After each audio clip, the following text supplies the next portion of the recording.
Hey, hey, hey! It's the first ever real estate marathon. I'm your host, Jazz Takar.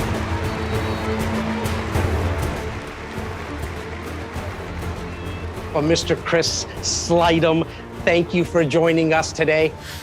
Pleasure, Jazzy. Thank you for having me. It's an honor to be here. Well, before we get started, happy birthday to you. I won't go on because I don't want to get everyone to sign off. Happy birthday. Please, everyone, let's give a massive digital virtual birthday blessings to Mr. Chris Slightham. We are so fortunate to have him. And if I forget before we finish, make sure you tell Tia, your beautiful wife, and your two beautiful sons, Hudson and Beckett, thank you from REC, because we get to steal you away for 20 minutes. Thank you.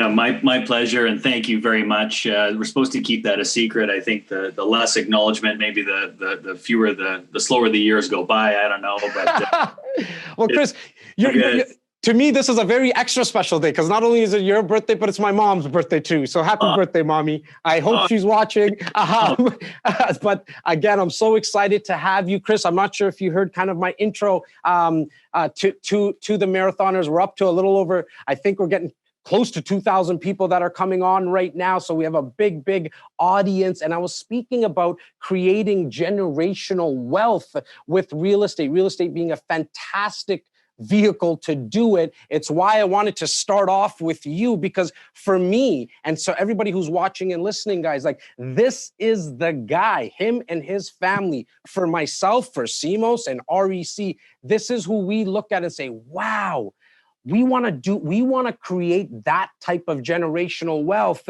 because now you can not only pass it on to Hudson and Beckett, but it can go on and on and on and on and on. Absolutely. And you know, it's nice of you to say that I had something, that little part in it, but it is certainly generational, and we're very lucky to have the opportunity that we've had. We're lucky, I think, by fate to be in the marketplace we're in, although I think you can do this anywhere in the world with patience. And we're lucky to have had great teachers before us, both our grandfather and our father. My brother and I now are very involved and obviously running the business. And we're lucky to have this platform and the lessons that they've shared with us that we love sharing with everybody, and we're teaching our kids, and hopefully maybe someday some grandkids along the way as well. Well, Chris, going back to, you mentioned it kind of started with your grandfather, and you spoke about lessons. What were a couple of those lessons that you learned from your grandfather? And obviously your father, I get to see your father a lot in and around the office. I never got the opportunity to meet your grandfather, but what were some of the lessons, my man? Well, it really was lessons of patience. And I think that, not overextending things, not trying to rush, just really taking, as always, they say, the long view of things, and time will take care of your real estate for you. And I think that's really one of the key lessons.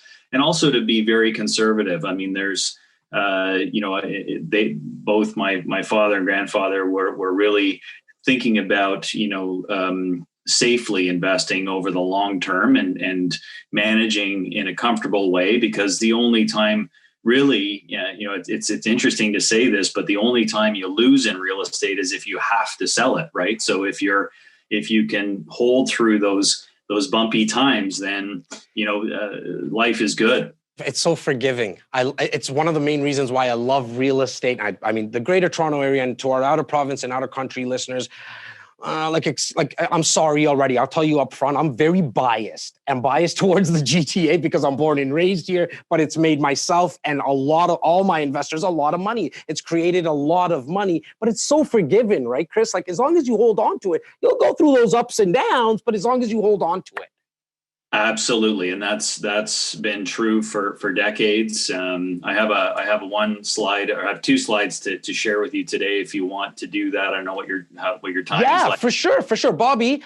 Can we bring up the screen that Chris wants to talk about? And Chris, just go right into it. And actually, while we bring this screen up, I really want you to also focus on, Chris, if you don't mind, just the strategy that yourself, your father, your grandfather, your brother, that you guys implement. It is, right, the buy and hold strategy, as we mentioned. Absolutely. And that's absolutely true, Jazz. And that's really what we focus on is buy and hold. And we're not the only people on the planet that have figured this out. We've learned it from others. And I think that's really a critical message that we like to share with anybody who's interested in real estate is, that it treats you well over time. This is just a snapshot chart I'll show you because in the last 4 years we've had some interesting times in our marketplace where if you look back and I know you have this chart to share with everybody that you work with, and I know you do use it. And so this is from August 2016 to July 2020, the average sale price month to month. And the reason why I just wanted to give you a quick snapshot in a short period, and this is, to me, this is a short period of time, 4 years of real estate. And you'll see over around, January, February, March, and April of 2017 is when we had a little bit of a mini bubble, we'll call it, in our marketplace, or we felt that way. And you can see those 4 outlying dots there where things kind of got out of line. Then, people say, oh my gosh, what happens? The real estate's going down, and you look at the following months there and values came down. But then you look fast forward to today and you look at where we're at today already. We've actually in the GTA in the month of July of this year, even in the middle of this unprecedented time we're in, we have an average sale price that is the highest average sale price in the history of the Toronto Real Estate Board statistics. So, there you go in that short period of time. And then, Bobby, if you can share the other chart, which gives you the long view, the truly long view, 40 years. In the last month of July, because that's the stats that we have now, we saw a 17% increase year over year. How do you explain that, Chris? Like during a lockdown, a pandemic, something we've never seen. And I was trying not to use this word today. I think I promised my team, but it's unprecedented times. Like I tried not to use that word, but I have to use it anyways. Like, how do we explain a 17% increase? Yeah, it's a great question, Jazz. And I think, a couple of things are definitely going in our favor. And this is where the long view, discussion comes in, is that when you have a marketplace, where we're in the case of the GTA we're talking about, that has such demand and population growth and future growth in its, for many, many years to come, I think that's where it comes from. And, we also have the benefit of we've had significantly lower interest rates, historically low interest rates, which is a great time to buy assets like real estate, where you can fix your debt for a long period of time at incredibly low rates. I think that's helping, and of course, supply. I think that's the other issue we have in Toronto, because of the fact that we're growing so quickly.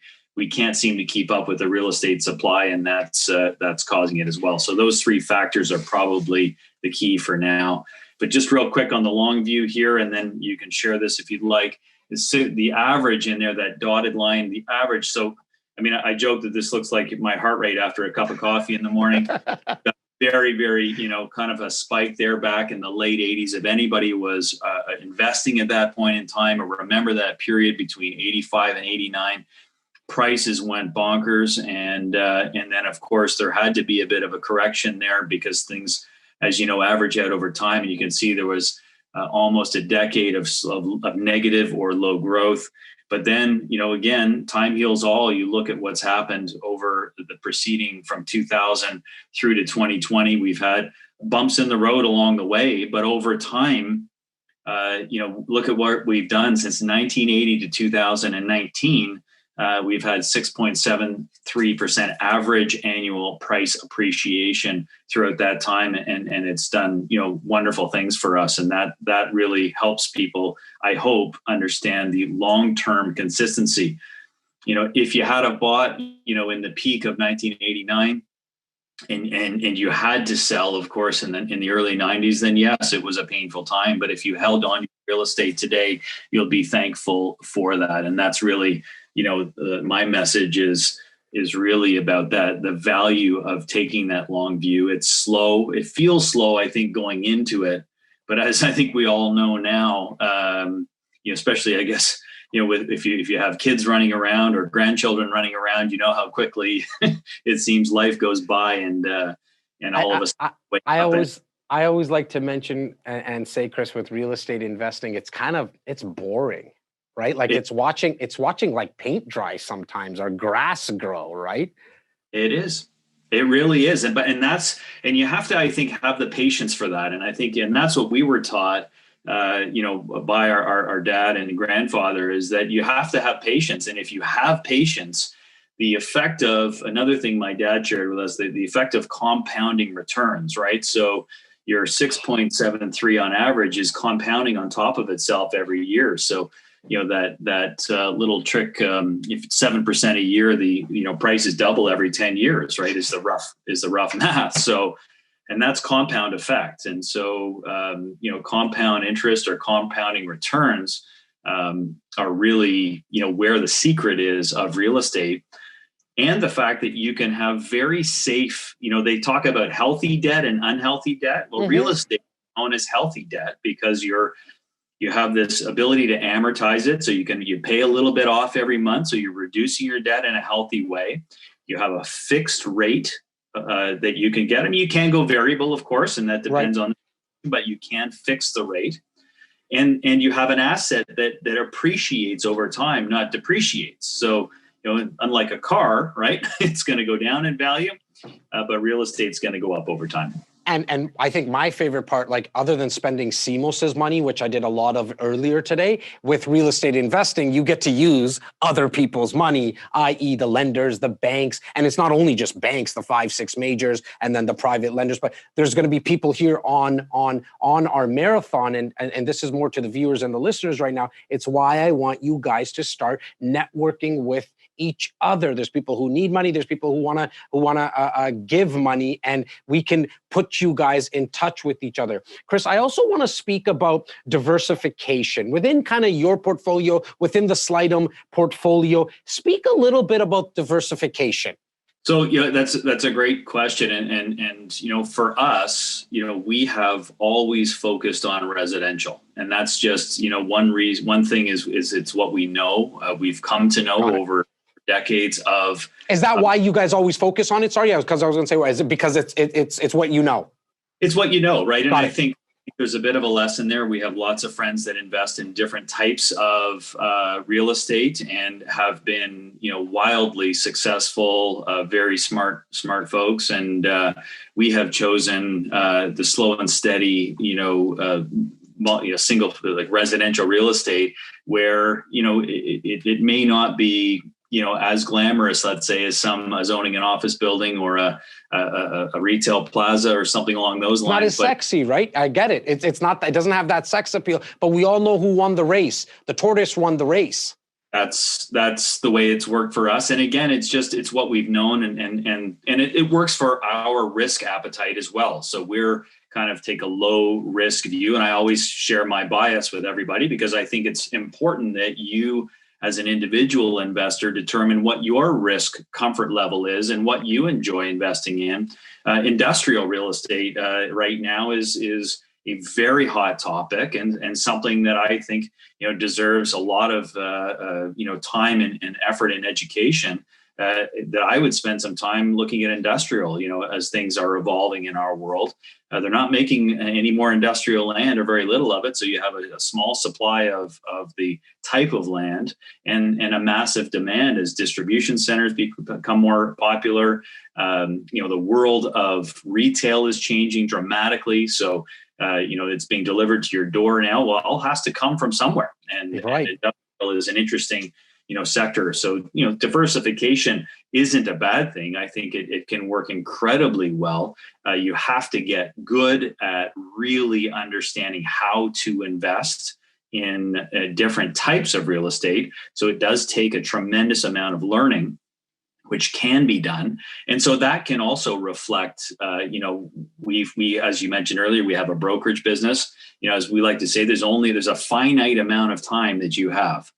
And so you have to decide where to spend that time. And one of the greatest real estate investors that I personally know shared that with me. And he said to me, Chris, you have to really determine where you want to spend your time, because that will determine the results you will have in that particular category of, whether it's you commit time to your family, you're going to have great results with your family. If you commit time to investing in real estate, or the job that you choose to do, or charity that you choose to give back to, wherever you invest your time the most, you will have, you'll have great results.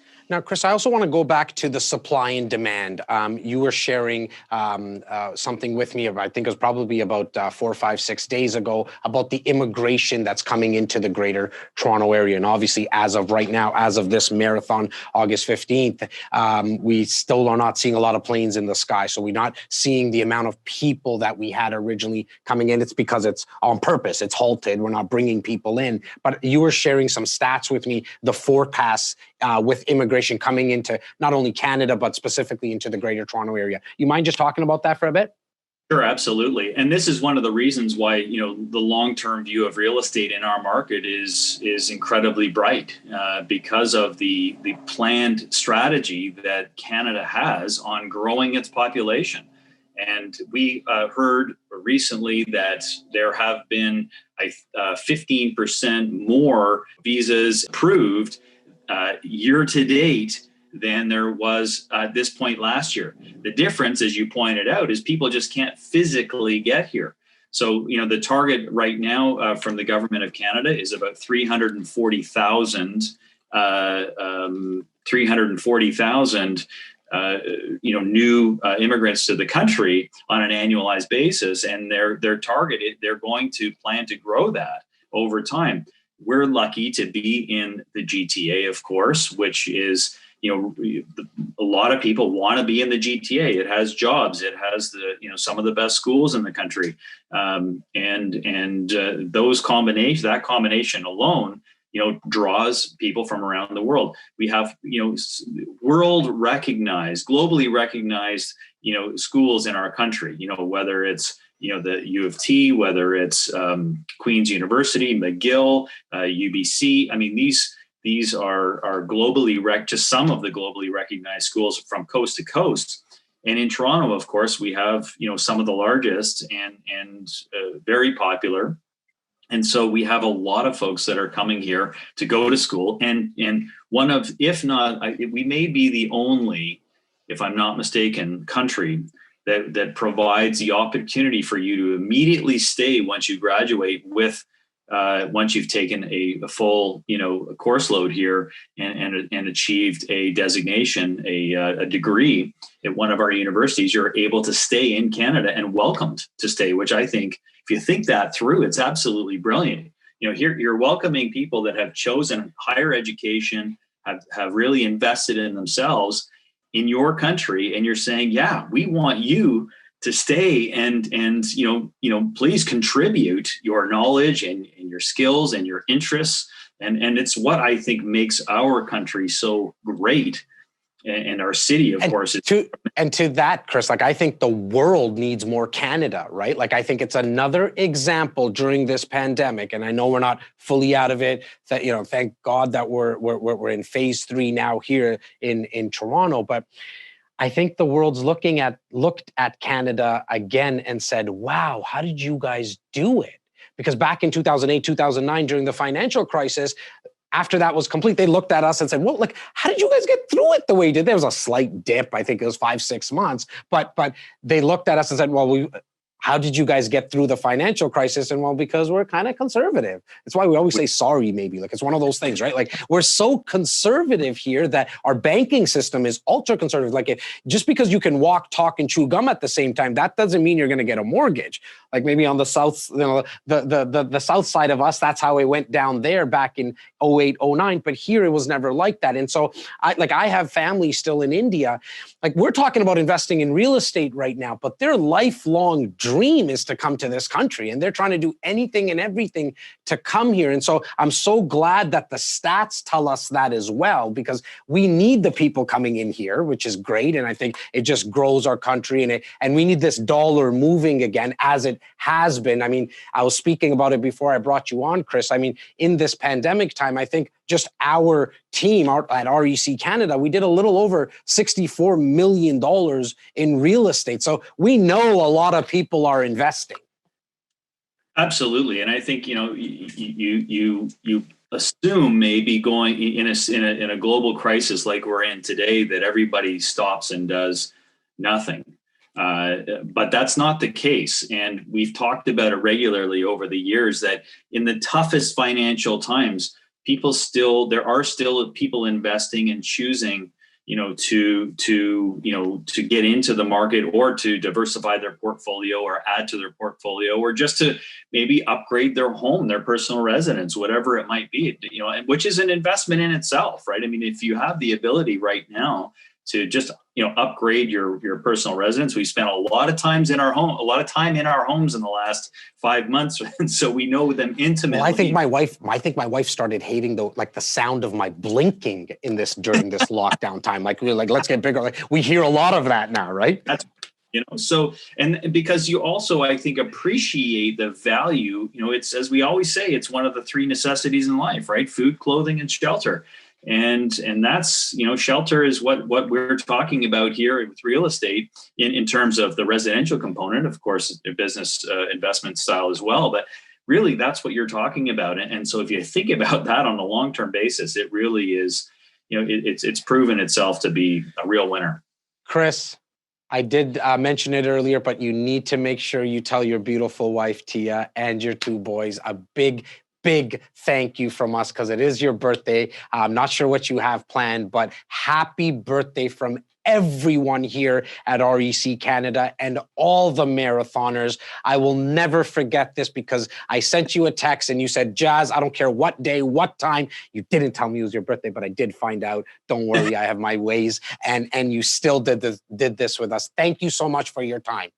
My pleasure. One thing to leave with you, Jazz, I wanted to share one thing that I've been reminded recently, because people ask, well, when should I buy, or what, how do you time the market? And a great quote I was reminded of, which I'll leave with you now, is it's not timing the market, it's your time in the market. And I think that is something that needs to be reminded. I need to remember it as well regularly. You can't time the market, it's your time in the market. So something to keep in mind when you're thinking about real estate. And I hope everybody has a fabulous day. Jazz, congratulations. You guys are doing an incredible job.